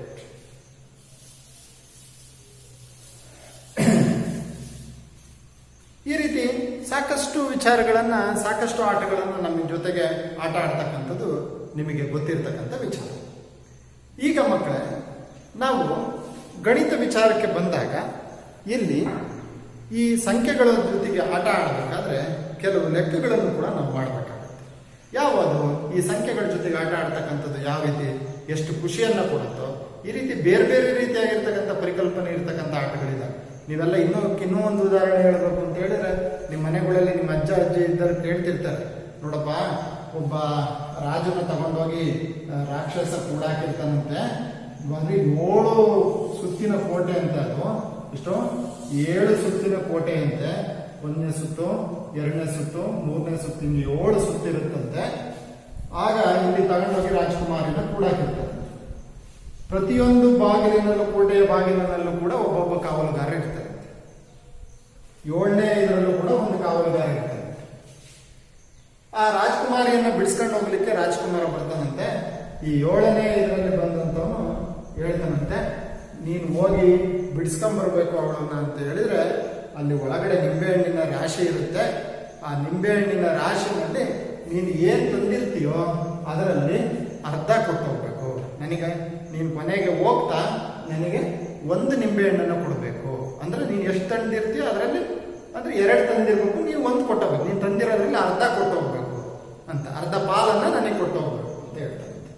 ಈ ರೀತಿ ಪ್ರತಿಯೊಂದು ಬಾಗಿಲು, 6ನೇ ಬಾಗಿಲಲ್ಲಿ ಇರ್ತಕ್ಕಂಥ ಕಾವಲುಗಾರನು ಹಾಗೆ ಹೇಳ್ತಾನೆ, 5ನೇದರಲ್ಲಿ ಇರ್ತಕ್ಕಂಥನು ಹಾಗೆ ಹೇಳ್ತಾನೆ, 4ನೇದರಲ್ಲಿ ಇರ್ತಕ್ಕಂಥನು ಹಾಗೆ ಹೇಳ್ತಾನೆ. ಏನಂತ, ನೀನು ಒಳಗಡೆಯಿಂದ ಎಷ್ಟು ನಿಂಬೆಹಣ್ಣು ತರ್ತೀಯೋ ಅದರಲ್ಲಿ ಅರ್ಧ ಪಾಲನ್ನ ನಮಗೆ ಕೊಟ್ಟು ಹೋಗ್ಬೇಕು ಕರೆಕ್ಟಾಗಿ.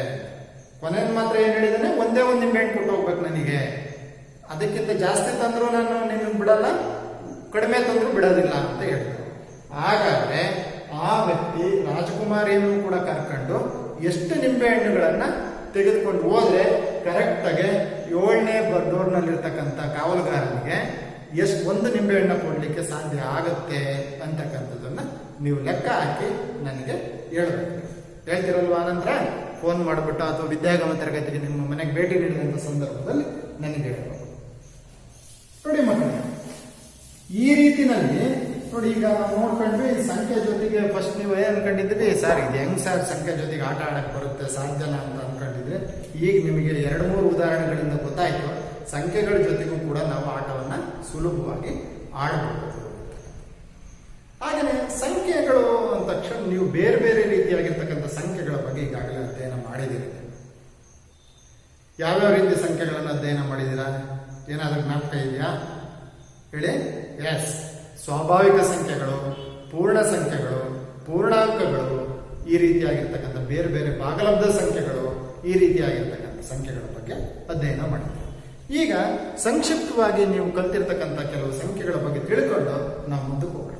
ಸ್ವಾಭಾವಿಕ ಸಂಖ್ಯೆಗಳು. ಸ್ವಾಭಾವಿಕ ಸಂಖ್ಯೆಗಳು ಅಂತಂದ್ರೆ ಏನು? ಸ್ವಾಭಾವಿಕ ಸಂಖ್ಯೆಗಳು ಅಂದ್ರೆ ಎಣಿಸಲು ಉಪಯೋಗಿಸುವ ಸಂಖ್ಯೆಗಳನ್ನು ಸ್ವಾಭಾವಿಕ ಸಂಖ್ಯೆಗಳು ಅಂತ. ಉದಾಹರಣೆಗೆ ಈ ಕೈನಲ್ಲಿ ಬೆರಳುಗಳಿದೆ, ಎಷ್ಟು ಬೆರಳುಗಳಿದಾವೆ ಎಣಿಸಪ್ಪ ಅಂದ್ರೆ ನಾವು ಎಲ್ಲಿಂದ ಎಣಿಸ್ಲಿಕ್ಕೆ ಪ್ರಾರಂಭ ಮಾಡ್ತೀನಿ? 1 2 3 4 5 ಈ ರೀತಿ.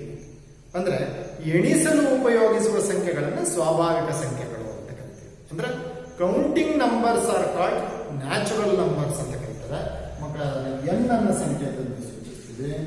N is equal to N ಅಂದ್ರೆ ಸ್ವಾಭಾವಿಕ ಸಂಖ್ಯೆ ಎಲ್ಲಿಂದ ಪ್ರಾರಂಭ ಆಗುತ್ತೆ ಹಾಗಾದ್ರೆ?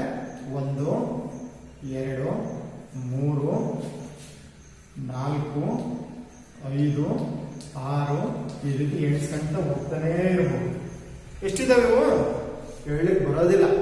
ನಾವು ಎಣಿಸ್ಕೊಂಡು ಬರ್ತಾನೆ ಇರ್ತದೆ. ಹೌದಾ? ಬರ್ಕಂತ ಹೋದಂಗೆ ಬರ್ತಾನೆ ಇರುತ್ತೆ. ಹಾಗಾಗಿ ನಾವು ಇವುಗಳನ್ನ ಅಂತ ಕರಿತೀವಿ ನ್ಯಾಚುರಲ್ ನಂಬರ್ಸ್ ಅಂತ ಇಂಗ್ಲಿಷ್ನಲ್ಲಿ ಕರಿತೀವಿ. ಕನ್ನಡದಲ್ಲಿ ಸ್ವಾಭಾವಿಕ ಸಂಖ್ಯೆಗಳು ಅಂತ ಕರಿತೀವಿ. ಅಂದ್ರೆ ಎಣಿಸಲು ಉಪಯೋಗಿಸುವ ಸಂಖ್ಯೆಗಳನ್ನ ಸ್ವಾಭಾವಿಕ ಸಂಖ್ಯೆಗಳು ಅಂತ ಕರಿತೀವಿ. ಹಾಗಾದ್ರೆ ಕನಿಷ್ಠ ಸ್ವಾಭಾವಿಕ ಸಂಖ್ಯೆ ಯಾವುದು? 1 ಅಲ್ವಾ? ಗರಿಷ್ಠ ಸ್ವಾಭಾವಿಕ ಸಂಖ್ಯೆ ಯಾವುದು? ಹೇಳಲಿಕ್ಕೆ ಬರೋದಿಲ್ಲ. ಹಾಗೇನೆ ಮುಂದುವರಿತಾ ಹೋಗೋದ್ರಿಂದ ಹೇಳಲಿಕ್ಕೆ ಬರೋದಿಲ್ಲ ಯಾವುದು ಅಂತ. ನಾವು ಎಲ್ಲಿವರೆಗೆ ಬೇಕಾದ್ರೂ ಬರ್ಕೊಂತ ಹೋಗ್ಬೋದು. ಕೆಲವರು ಇಲ್ಲಿ ಕನ್ಫ್ಯೂಸ್ ಮಾಡ್ಕೊಳ್ತಾರೆ. ಗರಿಷ್ಠ ಸ್ವಾಭಾವಿಕ ಸಂಖ್ಯೆ ಯಾವುದು ಅಂದ ತಕ್ಷಣ 9 ಅಂತ ಅಂದ್ಬಿಡ್ತಾರೆ. 9ಕ್ಕೆ ನಿಲ್ಲೋದಿಲ್ಲ. 9ಕ್ಕೆ ಮುಗಿದಿತ್ತಾ? ನಿಮ್ಮ ಮನೇಲಿ 10 ಜನ ಇದ್ರಪ್ಪ, 15 ಜನ ಇದ್ರಪ್ಪ ನಿಮ್ಮ ಕ್ಲಾಸಲ್ಲಿ, 38 ಜನ ಇದ್ರಪ್ಪ ನಿಮ್ಮ ತರಗತಿನಲ್ಲಿ. ಮತ್ತೆ 9ಕ್ಕೆ ನಿಲ್ಸಿ ಮತ್ತೊಂದರಿಂದ ಎಣಿಸ್ತೀಯಾ? ಇಲ್ಲ ಅಲ್ವಾ? 10 11 ಹೀಗೆ ಮುಂದುವರಿಸ್ತಾ ಹೋಗ್ತೀಯಲ್ವಾ? ಹಾಗಾಗಿ ಮೊದಲ ಸ್ವಾಭಾವಿಕ ಸಂಖ್ಯೆ 1 ಅಂತ ಗೊತ್ತಿದೆಯೇ ವಿನಃ ಹಾಗಾದ್ರೆ ಕೊನೆಯ ಸ್ವಾಭಾವಿಕ ಅಥವಾ ಗರಿಷ್ಠ ಸ್ವಾಭಾವಿಕ ಸಂಖ್ಯೆ ಯಾವುದು ಅಂದ್ರೆ ನಮಗೆ ಹೇಳಲಿಕ್ಕೆ ಸಾಧ್ಯ ಆಗೋದಿಲ್ಲ.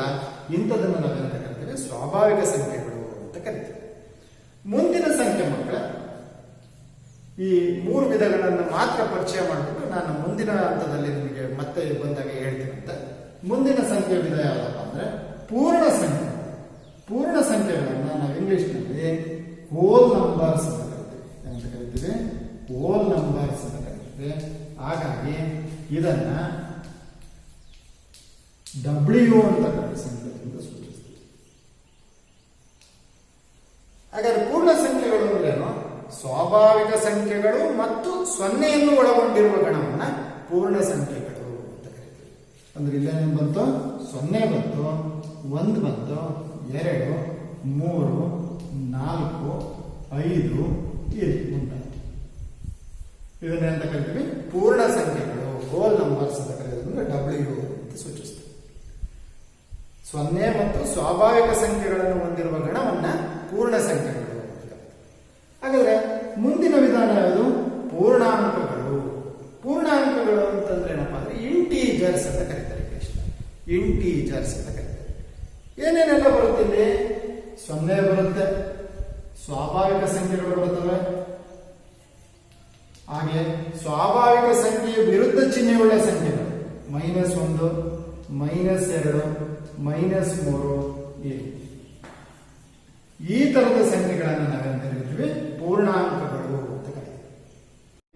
ಸ್ವಾಭಾವಿಕ ಸಂಖ್ಯೆಗಳು, ಸ್ವಾಭಾವಿಕ ಸಂಖ್ಯೆಯ ವಿರುದ್ಧ ಚಿಹ್ನೆಯುಳ್ಳ ಸಂಖ್ಯೆಗಳು. ಅಂದ್ರೆ ಸ್ವಾಭಾವಿಕ ಸಂಖ್ಯೆಗಳೆಲ್ಲ ಧನ ಚಿಹ್ನೆಯನ್ನು ಹೊಂದಿದ್ದಾವೆ, ಅದರ ವಿರುದ್ಧ ಚಿಹ್ನೆ ಅಂತ ಹೇಳಿದ್ರೆ ಋಣ ಚಿಹ್ನೆಯನ್ನು ಹೊಂದಿರತಕ್ಕಂಥ ಸಂಖ್ಯೆ. ಇಂಥವನ್ನು ನಾವೇನಂತ ಕರಿತೀವಿ? ಪೂರ್ಣಾಂಕಗಳು ಅಂತ ಕರಿತೀವಿ. ಇದನ್ನ I ಅಥವಾ Z ಅಂತಕ್ಕಂಥ ಸಂಖ್ಯೆ ಅಂತ ಸೂಚಿಸ್ತೀವಿ. ಇಂಟೀಜರ್ಸ್ ಅಂತ ಕರಿತೀವಿ ಇಂಗ್ಲಿಷ್ನಲ್ಲಿ. ಹಾಗಾಗಿ ಐನ ಸಂಖ್ಯೆ ಅಂತ ಸೂಚಿಸ್ತೀವಿ. ಈ ರೀತಿ ಇನ್ನು ಮುಂದೆ ಭಾಗಲಬ್ಧ ಎಲ್ಲ ಇದೆ. ಮುಂದಿನ ಪಾಠಗಳನ್ನು ಮಾಡಿದಾಗ ಭಾಗಲಬ್ಧ ಸಂಖ್ಯೆಗಳ ಪಾಠ ಮಾಡಿದಾಗ ನಾನು ಮತ್ತೊಮ್ಮೆ ಇವೆಲ್ಲವನ್ನು ಕೂಡ ವಿವರಿಸ್ತೀನಿ. ಈ ಸಂಖ್ಯೆಗಳ ಬಗ್ಗೆ ಸಂಕ್ಷಿಪ್ತ ಪರಿಚಯ ಇರಲಿ ಅಂತ ಹೇಳ್ಬಿಟ್ಟು ಇವುಗಳನ್ನ ಹೇಳ್ತೀನಿ. ನೋಡಿ ಮಕ್ಕಳೇ, ಇನ್ನೊಂದ್ಸರಿ ಹೇಳ್ತೀನಿ. ಇವುಗಳನ್ನ ಸ್ವಾಭಾವಿಕ ಸಂಖ್ಯೆಗಳು ಅಂತ ಕರಿತೀವಿ. ಎಲ್ಲ ನಿಮ್ಗೆ ಗೊತ್ತಿರ್ತಕ್ಕಂಥ ವಿಚಾರನೆ. ಸ್ವಾಭಾವಿಕ ಸಂಖ್ಯೆಗಳು ಅಂತ ಹೇಳಿದ್ರೆ ಏನಪ್ಪ ಅಂದ್ರೆ ಎಣಿಸಲು ಉಪಯೋಗಿಸುವ ಸಂಖ್ಯೆಗಳನ್ನು ಸ್ವಾಭಾವಿಕ ಸಂಖ್ಯೆಗಳು. ಸರ್ 0 ಯಾಕೆ ಸರ್ ಸ್ವಾಭಾವಿಕ ಸಂಖ್ಯೆ ಅಂತ ಕರೆಯೋದಿಲ್ಲ ಅಂತ ನೀವು ಕೇಳಬಹುದು. 0 ಸ್ವಾಭಾವಿಕ ಸಂಖ್ಯೆ ಆಗ್ಲಿಕ್ಕೆ ಸಾಧ್ಯ ಇದೆಯಾ? ಇಲ್ಲ. ಯಾಕಪ್ಪ ಅಂದ್ರೆ ನಾವು 0ನ ಎಣಿಸಕ್ಕೆ ಉಪಯೋಗಿಸೋದೇ ಇಲ್ಲ. ಈ ಉದಾಹರಣೆಗೆ ನಾನು ಆಗ್ಲೇ ನಿಮಗೊಂದು ಉದಾಹರಣೆ ಹೇಳಿದೆ. ನನ್ನ ಬೆರಳಲ್ಲಿ ನನ್ನ ಕೈನಲ್ಲಿ 5 ಬೆರಳುಗಳಿದೆ. ಇದನ್ನೇನಾದ್ರೂ ನಾನು 0ಯಿಂದ ಎಣಿಸ್ಲಿಕ್ಕೆ ಪ್ರಾರಂಭ ಮಾಡಿದ್ರೆ ನೋಡಿ ಉತ್ತರ ಎಷ್ಟು ಬರುತ್ತೆ? 0 1 2 3 4 ಅಂತ ಬಂತು. 4 ನನ್ನ ಬೆರಳಿರೋದು ಇಲ್ಲ, 5 ಇದೆ ಅಲ್ವಾ? ಹಾಗಾಗಿ 0ಯನ್ನು ನಾವು ಸ್ವಾಭಾವಿಕ ಸಂಖ್ಯೆ ಅಂತ ಪರಿಗಣಿಸಬಾರದು. ಯಾವ್ಯಾವನ್ನೆಲ್ಲ ಎಣಿಸ್ಲಿಕ್ಕೆ ಮಾತ್ರ ಕೌಂಟ್ ಮಾಡ್ತೀವೋ ಅಂಥವನ್ನು ಮಾತ್ರ ಕೌಂಟ್ ಮಾಡ್ಲಿಕ್ಕೆ ಮಾತ್ರ ಉಪಯೋಗಿಸ್ತೀವೋ ಅಂಥವನ್ನು ಮಾತ್ರ ನಾವು ನ್ಯಾಚುರಲ್ ನಂಬರ್ಸ್ ಅಂತ ಕರಿತೀವಿ. 1.5 ಅದೆಲ್ಲ ಅಲ್ಲ. 2 ಜನ ಎಣಿಸಂದ್ರೆ ನಿಮ್ಮ ಕ್ಲಾಸಿಗೆ ಇವತ್ತು ಎಷ್ಟು ಜನ ಬಂದಿದ್ದಾರೆ ಅಂದ್ರೆ ನೀವೇನಾದ್ರು 25 ಜನ ಬಂದರೆ ಅಂತ ಹೇಳಲಿಕ್ಕೆ ಸಾಧ್ಯ ಇಲ್ವಾ? ಆ ಅರ್ಧ ಇವೆಲ್ಲ ಸ್ವಾಭಾವಿಕ ಸಂಖ್ಯೆಗಳು ಅಲ್ಲ. ಹಾಗೆ ಪೂರ್ಣ ಸಂಖ್ಯೆಗಳು ಅಂದ್ರೆ ಸ್ವಾಭಾವಿಕ ಸಂಖ್ಯೆಗಳ ಜೊತೆಗೆ 0 ಸೇರ್ಕೊಂಡ್ರೆ ಪೂರ್ಣ ಸಂಖ್ಯೆಗಳಾಗುತ್ತೆ. ಹಾಗೇನೆ 0 ಸ್ವಾಭಾವಿಕ ಸಂಖ್ಯೆಗಳು, ಸ್ವಾಭಾವಿಕ ಸಂಖ್ಯೆಯ ವಿರುದ್ಧ ಚಿಹ್ನೆಯುಳ್ಳ ಸಂಖ್ಯೆಗಳನ್ನು ನಾವೇನಂತ ಕರಿತೀವಿ? ಪೂರ್ಣಾಂಕಗಳು ಅಂತ ಕರಿತೀವಿ. ನಾನು ಆಗಲೇ ಹೇಳಿದೆ, ಇಲ್ಲಿ ಕನಿಷ್ಠ ಸ್ವಾಭಾವಿಕ ಸಂಖ್ಯೆ 1, ಗರಿಷ್ಠ ಯಾವುದು ಅಂತ ಗೊತ್ತಿಲ್ಲ. ಕನಿಷ್ಠ ಪೂರ್ಣ ಸಂಖ್ಯೆ 0, ಗರಿಷ್ಠ ಯಾವುದು ಅಂತ ಗೊತ್ತಿಲ್ಲ. ಮಕ್ಕಳ ಇಲ್ಲಿ ನೋಡಿ ಎಷ್ಟು ಚೆನ್ನಾಗಿದೆ. ಕನಿಷ್ಠ ಪೂರ್ಣಾಂಕ ಯಾವುದು ಅಂತ ಗೊತ್ತಿಲ್ಲ ನಮಗೆ. ಯಾಕೆಂದ್ರೆ ಈ ಕಡೆನೂ ಬರ್ಕೊಂತ ಹೋದ್ರೆ -3, -4, -5 ಅಂತ ಬರ್ಕೊಂತ ಹೋದ್ರೆ ಅದು ಹಾಗೇನೆ ಮುಂದುವರಿತಾನೇ ಇರುತ್ತೆ. ಹಾಗಾಗಿ ಅದು ಕೂಡ ಗೊತ್ತಿಲ್ಲ. ಹಾಗೇನೆ ಗರಿಷ್ಠ ಸಂಖ್ಯೆ ಯಾವುದು ಅಂತಂದ್ರೆ ಅದು ಕೂಡ ನಮಗೆ ಗೊತ್ತಿಲ್ಲ ಅಲ್ವಾ? ಸೊ ಹಾಗಾಗಿ ಇಲ್ಲಿ ಪೂರ್ಣಾಂಕಗಳಲ್ಲಿ ಮಾತ್ರ ಕನಿಷ್ಠ ಸಂಖ್ಯೆನೂ ಕೂಡ ಗೊತ್ತಿಲ್ಲ, ಗರಿಷ್ಠ ಸಂಖ್ಯೆನೂ ಕೂಡ ಗೊತ್ತಿಲ್ಲ.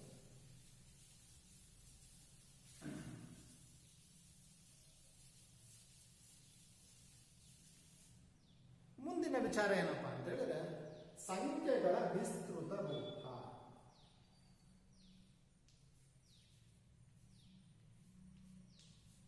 ಸಂಖ್ಯೆಗಳ ವಿಸ್ತೃತ ರೂಪ. ಇದರ ಹೆಸರು ಹೇಳ್ತದೆ ವಿಸ್ತೃತ ಅಂದ್ರೆ ವಿಸ್ತರಿಸಿ ಬರೀತಕ್ಕಂಥದ್ದು, ವಿವರವಾಗಿ ಬರೀತಕ್ಕಂಥದ್ದು. ಈಗ ಉದಾಹರಣೆ ನಾನು ಇನ್ನೊಂದು ಸಂಖ್ಯೆ ಹೇಗೆ ಬರೀತಕ್ಕಂಥದ್ದು ಅನ್ನೋದನ್ನು ನೋಡಿ. 526 ಅಂತ ಒಂದು ಸಂಖ್ಯೆ ತಗೊಳ್ಳಿ. ಇದು ಓದ್ಬೇಕಾದ್ರೆ ನಿಮಗೆ ಗೊತ್ತಾಗುತ್ತೆ ಇಲ್ಲಿ ಎಷ್ಟು ಸ್ಥಾನಗಳಿದೆ. 500 ಅಂದ್ರೆ 100ರ ಸ್ಥಾನ ಇದೆ. 20 ಅಂದ್ರೆ 10ರ ಸ್ಥಾನ ಇದೆ. 6 ಒಂದೇ ಒಂದು ಸಿಂಗಲ್ ಆಗಿ ಹೇಳ್ತಾ ಇದ್ದೀನಿ, ಹಾಗಾಗಿ ಬಿಡಿ ಸ್ಥಾನ ಇದೆ. ಇಲ್ಲಿ ಇದು 3 ಅಂಕಿಯ ಸಂಖ್ಯೆ ಅಂದ್ರೆ 100ರ ಸ್ಥಾನವನ್ನ, 10ರ ಸ್ಥಾನವನ್ನ ಮತ್ತೆ ಬಿಡಿ ಸ್ಥಾನವನ್ನ ಹೊಂದಿರತಕ್ಕಂಥ ಸಂಖ್ಯೆ. ಇದು ಏನೇನೆಲ್ಲ ಸೇರಾಗಿದೆ ಅಂತಕ್ಕಂಥದ್ದು ನಾವು ಆಲೋಚನೆ ಮಾಡಿದಾಗ ಇದೇನಾಗಿದೆ? 500 ಮತ್ತೆ 2 10 ಅಂದ್ರೆ 20 ಪ್ಲಸ್ 6 ಬಿಡಿ. ಇಷ್ಟ ವಿಸ್ತರಿಸಿ ಬರೀತಕ್ಕಂಥದ್ದು. 526 ಅನ್ನೋದನ್ನ ನಾನು ಏನಂತ ಬರ್ಕೊಂಡಿದ್ದೀನಿ? 500 ಪ್ಲಸ್ 20 ಪ್ಲಸ್ 6 ಅಂತ ಬರ್ಕೊಂಡೆ. ಇದನ್ನ ಇನ್ನೂ ವಿವರಣಾತ್ಮಕ ಬರೆದಾಗ 5 × 100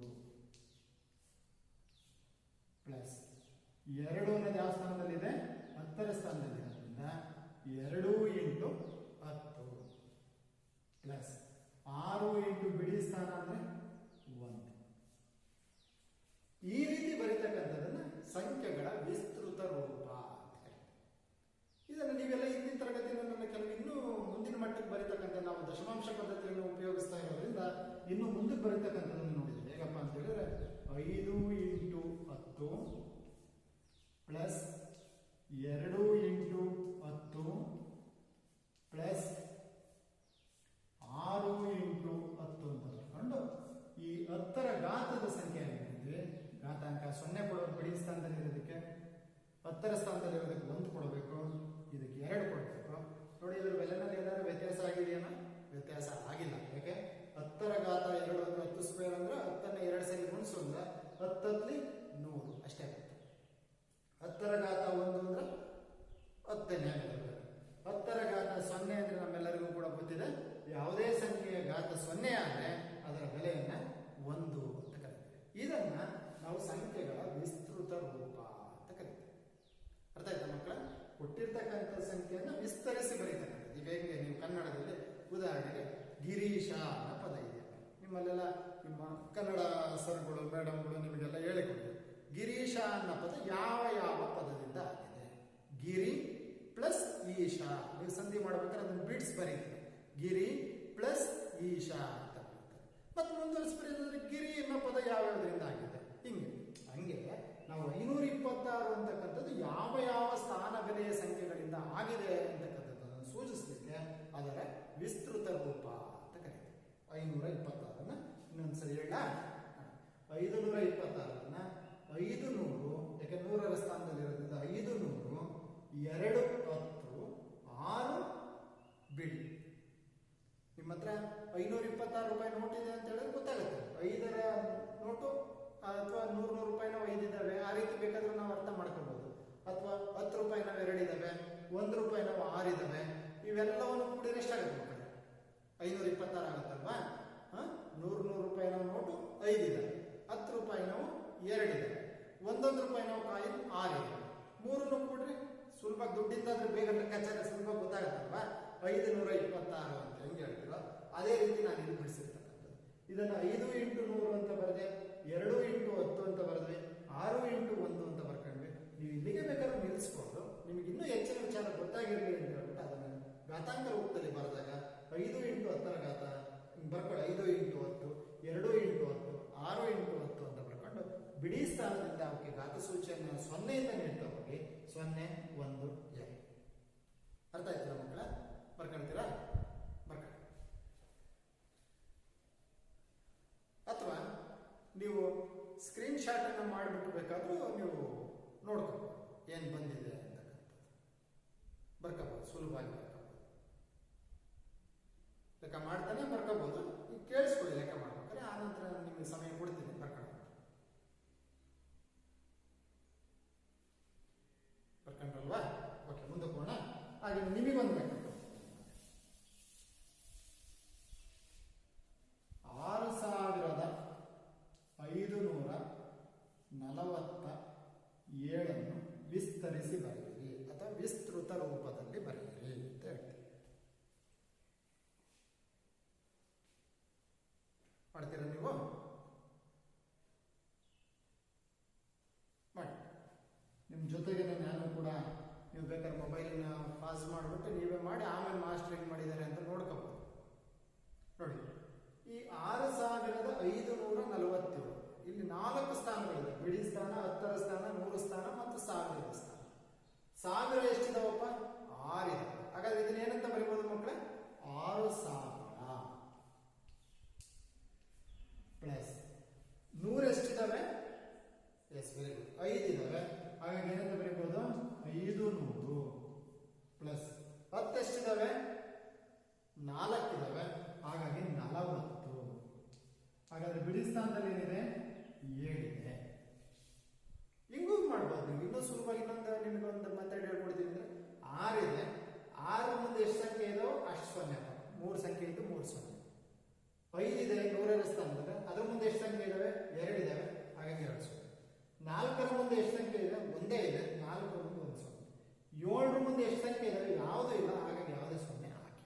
ಈಗೂ ಅರ್ಥ ಅರ್ಥ ಆಯ್ತಾ? 6547 6000 ಪ್ಲಸ್ 500 ಪ್ಲಸ್ 40 ಪ್ಲಸ್ 100 ಅಂತ ಬರ್ತದೆ. ಈಗ ಇದನ್ನು ನಾವೆಂತ ಬರೀಬಹುದು? 6 × 1000 ಪ್ಲಸ್ 5 × 100 ಪ್ಲಸ್ 4 × 10 ಪ್ಲಸ್ 7 × 1. ಕರೆಕ್ಟಾ? ಇದಿಷ್ಟು ನಿಮ್ಮ ಟೆಕ್ಸ್ಟ್ ಬುಕ್ ಅಲ್ಲಿ ಇಷ್ಟು ಮಟ್ಟಿಗೆ ತೋರಿಸಿರ್ತಕ್ಕಂಥ. ಇನ್ನೂ ಮುಂದಕ್ಕೆ ನೀವು ಬರೀಬೇಕು ಅಂತ ಹೇಳಿದ್ರೆ ನೀವೇನ್ ಮಾಡ್ಬೋದು? 6 × 10 10ರ ಘಾತದಲ್ಲಿ ಬರೀಬೇಕು ಅಂದ್ರೆ ಪ್ಲಸ್ 5 × 10 ಪ್ಲಸ್ 4 × 10 ಪ್ಲಸ್ 7 × 1 ಇಲ್ಲೂ ಕೂಡ 10 ಅಂತ ಬರ್ತದೆ. ಈಗ 10ಕ್ಕೆ ಘಾತ ಸೂಚಿಗಳನ್ನು ನೀಡಬೇಕು. ಪವರ್ಸ್ ಇಂಡೆಕ್ಸ್ ನೀಡಬೇಕು. ಯಾವ ಕಡೆಯಿಂದ ನೀಡೋದು? ಈ ಕಡೆಯಿಂದನಾ? ಅಲ್ಲ, ಜಾಣರು. ಯಾವ ಕಡೆಯಿಂದ? ಬಿಡಿ ಕಡೆಯಿಂದ ನೀಡಬೇಕು. ಎಲ್ಲಿಂದ ಪ್ರಾರಂಭ ಮಾಡಬೇಕು? 0ಯಿಂದ ಪ್ರಾರಂಭ. 10ರ ಘಾತ 0, 10ರ ಘಾತ 1, 10ರ ಘಾತ 2, 10ರ ಘಾತ 3. ಈ ರೀತಿ ಬರೆದು ಕೂಡ ಇದಕ್ಕೂ ಕೂಡ ಯಾವುದೇ ರೀತಿಯಾಗಿರ್ತಕ್ಕಂಥ ಬೆಲೆಯಲ್ಲಿ ವ್ಯತ್ಯಾಸ ಇದೆ. ಸರಿನಾ? ಅರ್ಥ ಆಗ್ತಲ್ವಾ? ಈ ರೀತಿ ಇವುಗಳನ್ನು ಸಂಖ್ಯೆಗಳನ್ನು ವಿಸ್ತರಿಸಿ ಬರೀತಕ್ಕಂಥದ್ದು ಅಥವಾ ಸಂಖ್ಯೆಗಳ ವಿಸ್ತೃತ ರೂಪ ಅಂತ ಕರ್ಕೊಂಡು ಬರ್ಕೊಳ್ತೀರಾ? ಬರ್ಕೊಳ್ಳಿ.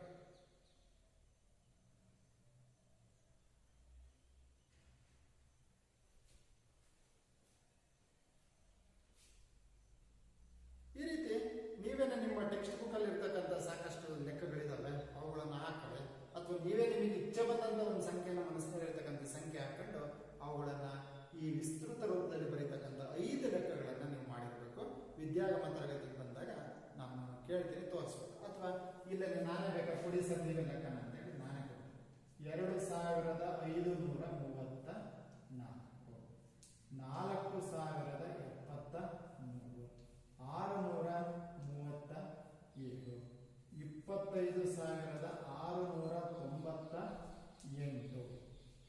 ಕಾಣಿಸ್ತಾ ಇದೆಯಾ ಮಕ್ಕಳೇ? ಈ ಸಂಖ್ಯೆಗಳನ್ನ, ಈ ಕೊಟ್ಟಿರ್ತಕ್ಕಂಥ 4 ಸಂಖ್ಯೆಗಳನ್ನು ಕೂಡ ನೀವೇನ್ ಮಾಡಬೇಕು, ವಿಸ್ತೃತ ರೂಪದಲ್ಲಿ ಬರೆದಿರಬೇಕು. ನಾವು ವಿದ್ಯಾಗಮ ತರಗತಿಗೆ ಬಂದಂತ ಸಂದರ್ಭದಲ್ಲಿ ಅವುಗಳನ್ನು ತೋರಿಸ್ತೀವಿ. ಪ್ರಕರಣ ಆಯ್ತಲ್ವಾ? ಇದನ್ನ ಅಷ್ಟೇ.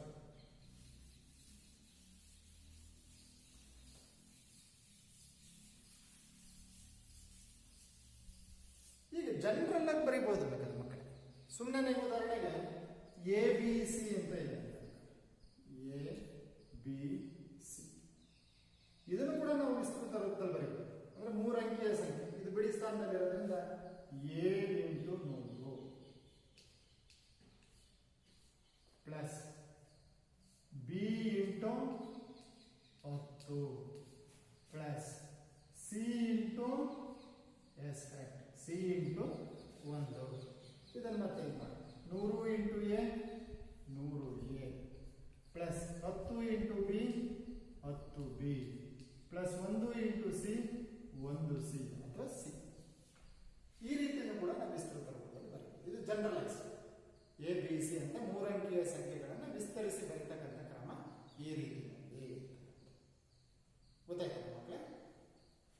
ಆ 4 ಸಂಖ್ಯೆಗಳನ್ನು ಬರ್ಕೊಂಡಿದ್ದೀರಲ್ಲ ನೀವು.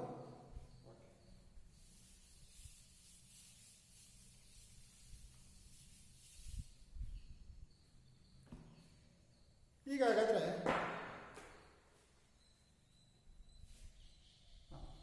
ಈಗ ಇದ್ರ ಉಲ್ಟ ಅಂದ್ರೆ ಕೊಟ್ಟಿರ್ತಕ್ಕಂಥ ಸಂಖ್ಯೆಯನ್ನು 2534 ವಿಸ್ತರಣೆ ಮಾಡಿ ಬರೀತಕ್ಕಂಥದ್ದು ಹೇಗೆ, 635 ವಿಸ್ತರಣೆ ಮಾಡಿ ಬರೀತಕ್ಕಂಥದ್ದು ಹೇಗೆ ಅಂತಕ್ಕಂಥದ್ದು ನೋಡಿ. ವಿಸ್ತರಣೆ ಮಾಡಿ ಬರೆದಿರ್ತಕ್ಕಂಥದ್ದನ್ನು ಸಂಕ್ಷಿಪ್ತಗೊಳಿಸಿ ಅಥವಾ ಸಾಮಾನ್ಯ ರೂಪದಲ್ಲಿ ಬರೀತಕ್ಕಂಥದ್ದು ಹೇಗೆ ಅಂತಕ್ಕಂಥದ್ದನ್ನು ನೋಡಿ. ಇದರ ವಿರುದ್ಧ ಕ್ರಿಯೆ, ಈಗ ಏನ್ ಮಾಡಿರಲ್ಲ ಅದರ ವಿರುದ್ಧ ಕ್ರಿಯೆ. ಈಗ ಉದಾಹರಣೆಗೆ ನಾನು ಇಲ್ಲೊಂದು ಸಂಖ್ಯೆ ಬರ್ತೇನೆ,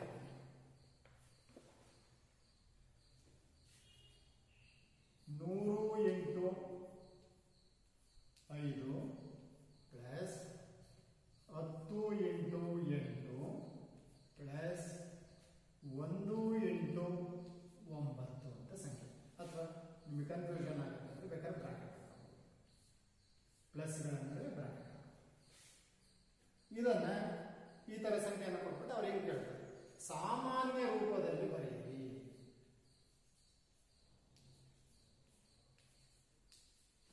ಸಾಮಾನ್ಯ ರೂಪದಲ್ಲಿ ಬರೆಯಿರಿ ಅಥವಾ ನೀವೇನು ಕೇಳ್ಬೋದು, ಸಂಕ್ಷಿಪ್ತ ರೂಪದಲ್ಲಿ ಬರೆಯಿರಿ ಅಂತ ಕೇಳ್ಬೋದು. ಸಾಮಾನ್ಯ ರೂಪದಲ್ಲಿ ಬರೆಯಿರಿ ಅಥವಾ ಸಂಕ್ಷಿಪ್ತ ರೂಪದಲ್ಲಿ ಬರೆಯಿರಿ ಅಂತ ಕೇಳ್ಬೋದು. ಈಗೇನಿಲ್ಲ, ಇದನ್ನು ಗುಣಿಸೋಣ. 100 × 5 500 ಪ್ಲಸ್ 10 × 8 8 80 ಪ್ಲಸ್ 9 × 1 9. ಸರಿ ನಮ್ಮ ಮಕ್ಕಳ? ಈಗ 3 ಕೂಡ ನೇರವಾಗಿ ಕೂಡ್ಲಿಕ್ಕೆ ಬಂದ್ರೆ ನೇರವಾಗಿ ಕೂಡಿ, ಇಲ್ಲ ಒಂದ್ರ ಕೆಳಗಡೆ ಒಂದು ಹಾಕೊಂಡು ನೀವು 500 ಪ್ಲಸ್ 80 ಎಷ್ಟು? 580. 580ಕ್ಕೆ ಮತ್ತೆ 9 ಸೇರಿಸಿದ್ರೆ ಎಷ್ಟಾಗುತ್ತೆ? 589. ಇದನ್ನು ನಾವು ಕರಿತೀವಿ ಸಂಕ್ಷಿಪ್ತ ರೂಪ ಅಥವಾ ಸಾಮಾನ್ಯ ರೂಪ. ಅಂದ್ರೆ ಸಂಖ್ಯೆಗಳು ಸಾಮಾನ್ಯವಾಗಿರ್ತಕ್ಕಂಥದ್ದು ಈ ರೂಪದಲ್ಲಿ. ಅಂದ್ರೆ ಈ ರೂಪದಲ್ಲಿ ನಾವೆಂದು ಲೆಕ್ಕಗಳನ್ನು ಯಾವ್ದಾರ ಬರಿಬೇಕಾದ್ರೆ ಲೆಕ್ಕ ಎಲ್ಲ ಮಾಡ್ಬೇಕಾದ್ರೆ ಎಲ್ಲ ನೋಡಿದಿರಲ್ಲ, ನಾವು ಈ ರೀತಿ ಬರ್ಕೊಂಡು ನೀವೆಲ್ಲರ ಕೂಡಿರೋದು ನೋಡಿದಿರಾ? ಅಥವಾ ನಿಮ್ಮ ಪೇಜ್ ನಂಬರ್ ಹಾಕಿರ್ತಾರೆ ಈ ರೀತಿ ಹಾಕಿರ್ತಕ್ಕಂಥದ್ದು 589ನೇ ಪೇಜ್ ಅಂದ್ರೆ ಈ ರೀತಿ ಹಾಕಿರ್ತಕ್ಕಂಥದ್ದು ಎಲ್ಲಾದ್ರೂ ನೋಡಿದಿರಾ? ಇಲ್ಲ. ಸಾಮಾನ್ಯವಾಗಿ ಸಂಖ್ಯೆಗಳು ಯಾವ ರೂಪದಲ್ಲಿ ಇರ್ತವೆ? ಈ ರೂಪದಲ್ಲಿ ಇರ್ತವೆ. ಒಂದು ಚೆಕ್ ಬರೀಬೇಕು, 2500 ರೂಪಾಯಿ ಚೆಕ್ ಬರೀಬೇಕು. ನಾವು ಹಿಂಗೆ ಬಿಡ್ಸ್ ಬರೀತೀವ? ಇಲ್ಲ. ಯಾವ ರೀತಿ ಬರೀತೀವಿ? 2500 ಅಂತ ಬರೀತೀವಿ. ಇದು ಸಾಮಾನ್ಯವಾಗಿ ಎಲ್ಲರೂ ಬರೀತಕ್ಕಂಥ ರೂಪ ಆಗಿದೆ ಅಂತ ಇದನ್ನ ಸಾಮಾನ್ಯ ರೂಪ ಅಥವಾ ಸಂಕ್ಷಿಪ್ತ ರೂಪ ಅಂತ ಕೂಡ ಕರಿತೀವಿ. ಇದೇ ರೀತಿ ನಿಮ್ಮ ಅಭ್ಯಾಸದಲ್ಲಿರ್ತಕ್ಕಂಥ ಇದ್ರ ಮೇಲೂ ಕೂಡ 4 ಲೆಕ್ಕಗಳನ್ನು ನೀವು ಮಾಡಿದಿರಲ್ವಾ? ಓಕೆ.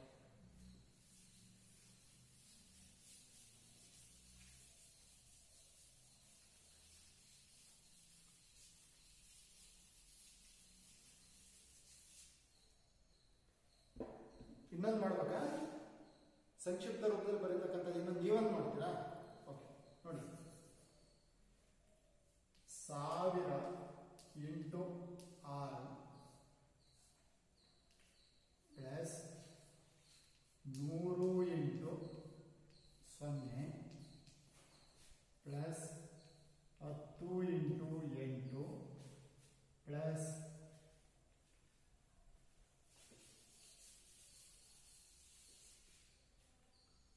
1 ಇಂಟು 4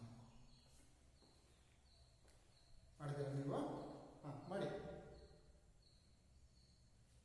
ಏನಿಲ್ಲ, ಸುಲಭವಾಗಿ ಗುಣಿಸಿ ಬರೀರಿ. ನಂತರ ಅವೆಲ್ಲವನ್ನು ಕೂಡ ಕೂಡ್ಕೊಳ್ಳಿಕ್ಕೆ ಬರಲಿಲ್ಲ ಅಂದ್ರೆ ಒಂದು ಕೆಳಗಡೆ ಒಂದು ಹಾಕೊಂಡು ಸುಲಭವಾಗಿ ಕೂಡಿ ತಪ್ಪು ಮಾಡಬೇಡಿ, ನಿಧಾನಕ್ಕೆ ಮಾಡಿ. ಇಂದಿನ ಉದಾಹರಣೆ ಕೂಡ ಅರ್ಥ ಆಗಿದೆ, ನಿಧಾನಕ್ಕೆ ಮಾಡಿ.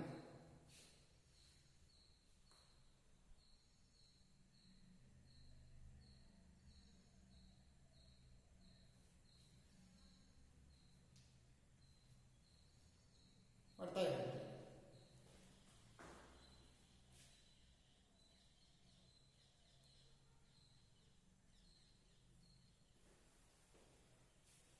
ಮಾಡಿದ್ರಾ?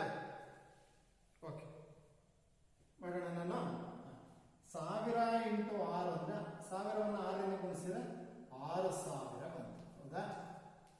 ಪ್ಲಸ್ 100 ಇಂಟು 0 ಅಂದ್ರೆ 0ಯಿಂದ ಯಾವುದೇ ಸಂಖ್ಯೆಯನ್ನು ಗುಣಿಸಿದ್ರೆ ಏನು ಬರುತ್ತೆ? 0ನೇ ಬರುತ್ತೆ. 10 8 80, 10 ಇಂಟು 8 ಅಂದ್ರೆ ಅದರ ಬೆಲೆ 80. 4 ಬಂದು 4, ಹೌದಾ? ಈಗ ಇವೆಲ್ಲವನ್ನು ಕೂಡ ಕೊಡೋಣ. 6000 ಪ್ಲಸ್ 1 ಅಂದ್ರೆ 6000ನೇ. 6000 ಪ್ಲಸ್ 80 6080. 6080 ಪ್ಲಸ್ 4 6084. ನಿಮಗೂ ಅದೇ ಉತ್ತರ ಬಂದಿದೆ ಅಲ್ವಾ? Yes, good. 6084. ಇಲ್ಲೇ ಗೊತ್ತಾಗುತ್ತೆ ನೋಡಿ ಮಕ್ಕಳೇ.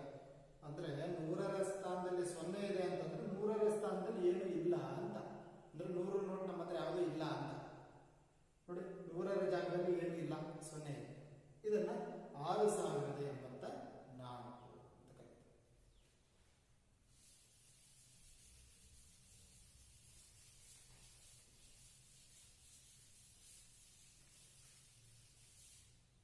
ಅರ್ಥ ಆಯ್ತಾ ಮಕ್ಕಳ?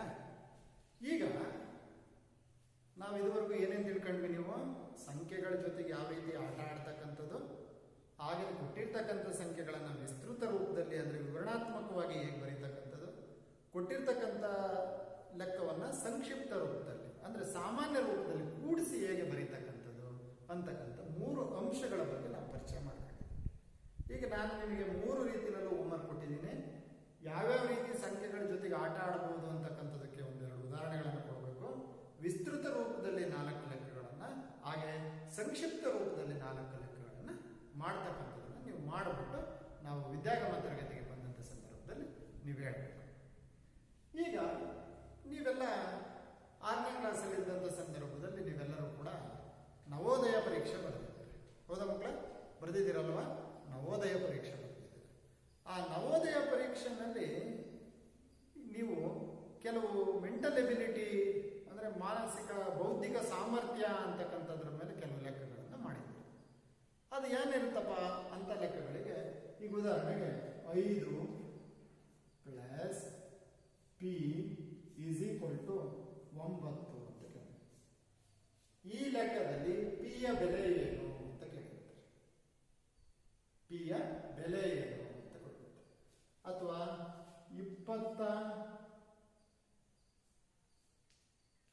22a ಇಂಟು 5 ಅಂತ ಕೊಟ್ಬಿಟ್ಟು ಇಲ್ಲಿ 125 ಅಂತ ಕೊಟ್ಟಿರ್ತಾರೆ.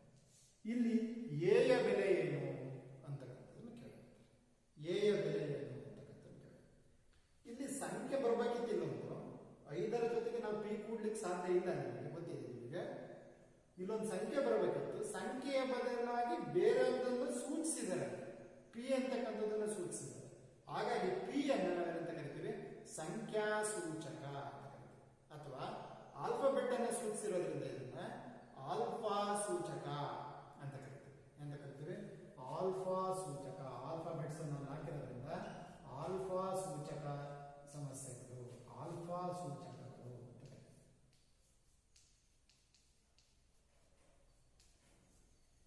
ಆಲ್ಫಾ ಸೂಚಕಗಳು ಅಂತ ಕರಿತೀವಿ. ಮಕ್ಕಳ, ನೀವು ಇದನ್ನು ಯೋಚನೆ ಮಾಡಬೇಕು ಯಾವ ರೀತಿ ಮಾಡ್ತಕ್ಕಂಥದ್ದು.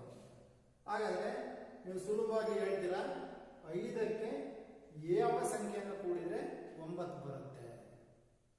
ಸುಲಭ ಗೊತ್ತಾಗುತ್ತಲ್ವಾ? ಏನ್ ಕೊಡ್ಬೇಕು?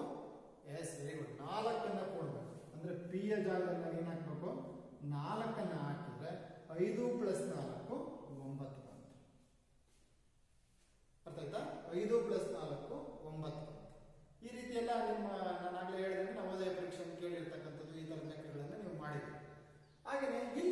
ಯೋಚನೆ ಮಾಡಿ. 2a ಅಂತ ಇದೆ ಇಂಟು 5 ಅಂತ ಇದೆ. ಹಾಗಾದ್ರೆ ಇಲ್ಲೊಂದು ಸಂಖ್ಯೆ ಹಾಕೋಬೇಕು ನೀವು. ಹಾಕಿದ್ರೆ ನಮಗೆ 125 ಬರಬೇಕು. ಉದಾಹರಣೆಗೆ 1 ಹಾಕ್ತೀರಾ ಅಂತ ಅನ್ಕೊಳ್ಳಿ. 5 1 5 ಬಂದ್ಬಿಡ್ತು, ಕರೆಕ್ಟ್ ಆಯ್ತು. ಗುಣಿಸ್ತಾ ಇಲ್ಲಿ ಗುಣಿಸ್ತಾ ಇದೆ. 5 1 5 ಬಂತು. 1 ಹಾಕಿದ್ದೀನಿ ಅಂತ ಅನ್ಕೊಳ್ಳಿ ಮನಸ್ಸಲ್ಲಿ. ಫಸ್ಟ್ ಸುಮ್ಮನೆ ತೆಗೆದು 1 ಹಾಕ್ಬಿಡೋದಲ್ಲ, ಮುಂದಕ್ಕೂ ಅದು ಕಂಡೀಷನ್ ಸ್ಯಾಟಿಸ್ಫೈ ಮಾಡ್ಬೇಕು. ಪೂರ್ತಿ 125 ಅಂತ ಬರಬೇಕು. ಈಗ 21 ಅಂತ ಹಾಕೊಂಡಿದ್ದೀನಿ ನಾನು. ಇರೋ ಜಾಗದಲ್ಲಿ 1 ಹಾಕಿ 21 ಹಾಕಿ ಮುಂದಕ್ಕೆ ಗುಣಿಸ್ಕೊಂಡು 5 ರೇಟಿ 10 ಸರಿ ಆಯ್ತಾ? ಆಗ್ಲಿಲ್ಲ. ಹಾಗಾದ್ರೆ ಏನಾಯ್ತು? ನಾವು ಅನ್ಕೊಂಡಿರ್ತಕ್ಕಂಥ ಸಂಖ್ಯೆ ಏನಾಯ್ತು? ತಪ್ಪಾಯ್ತು. ಇನ್ನು ನೆಕ್ಸ್ಟ್ 2 ಹಾಕಿ ಪ್ರಯತ್ನ ಮಾಡಿ. 2 ಹಾಕ್ತೀರಾ ಅಂತ 10 ಅಂತ ಬರ್ತದೆ. 10 ಬಂದ್ರೆ ಬಿಡಿ ಸ್ಥಾನದಲ್ಲಿ 0 ಇಡ್ತೀವಿ, 1 ಮುಂದಕ್ಕೆ ತಗೊಂಡು ಹೋಗ್ತೀವಿ. ದಷ್ಟು ತಗೊಂಡು ಹೋಗ್ತೀವಿ. ಸರಿ ಆಯ್ತಾ? ಇಲ್ಲ. ಹಾಗಾದ್ರೆ 2 ಮಕ್ಕಳೇ, ಈ ರೀತಿ ನೀವು ಇದೊಂದು ಸಮಸ್ಯೆಯನ್ನ ನೀವು ಮನೆಯಲ್ಲೇ ಯೋಚನೆ ಮಾಡಿ ನೀವೇ ಮಾಡಬೇಕು. ನಾನು ಮುಂದಿನ ತರಗತಿನಲ್ಲಿ ಇದನ್ನೆಲ್ಲ ಹೇಳ್ತೀನಿ, ನಾನು ಹೇಗೆ ಮಾಡ್ತಕ್ಕಂಥದ್ದು, ಈ ತರದ ಆಲ್ಫಾ ಸಂಖ್ಯಾ ಸೂಚಕಗಳನ್ನು ಯಾವ್ಯಾವ ರೀತಿಯಾಗಿರ್ತಕ್ಕಂಥ ಲೆಕ್ಕಗಳನ್ನು ಮಾಡ್ತಕ್ಕಂಥದ್ದು. ನೋಡಿ, ಈ ತರದ ಲೆಕ್ಕಗಳನ್ನು ಮಾಡೋದ್ರಿಂದ ನಮ್ಮ ಬೌದ್ಧಿಕ ಸಾಮರ್ಥ್ಯ ಹೆಚ್ಚಾಗ್ತಾ ಹೋಗುತ್ತೆ. ಅರ್ಥ ಆಯ್ತಾ ಮಕ್ಕಳೇ?